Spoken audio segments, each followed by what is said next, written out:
ওরকম করছো কেন তুমি একটা জিনিস তুমি নিয়ে? আমার সাথে কথা বলবো না, আর একদম কথাই বলবো না আমার সাথে। কেঁদো না। আহারে টিয়ার কত কষ্ট, এত কষ্ট কার চোখে ধরা যায়? ওর কান্না দেখে আমারই কান্না পেয়ে যাচ্ছে। কান্না করলে ভালো লাগে বলো?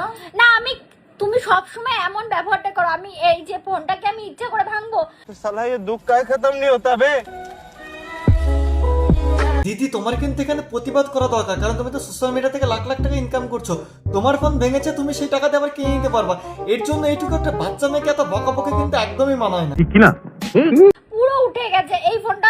মানুষ রাস্তায় ঠিক করে হাঁটাচলা করে। কেঁদো না, কেঁদো না, চুপ কর, কাঁদিস না, চুপ কর। তাহলে আমি এখন কি করব বলো? দিদি তোমার বর এখন চাইছে তুমি জোরে জোরে কান্না করো, সে একটা ভিডিও করে সোশ্যাল মিডিয়ায় পোস্ট করবে। তুমি যে আইফোন ভেঙেছো এরকম 10খানা আইফোন যেন কিনতে পারে, সেরকম একটা ফায়দা খুঁজছে তোমার বর। তোমার বর এই জন্য তোমাকে এত জোরে জোরে কান্না করাচ্ছে। তাহলে আমি ফোনটা এখনই সাথে কোথায় নিয়ে যাব? আমি জানি না তুমি কোথা থেকে ঠিক করবে, ঠিক করো।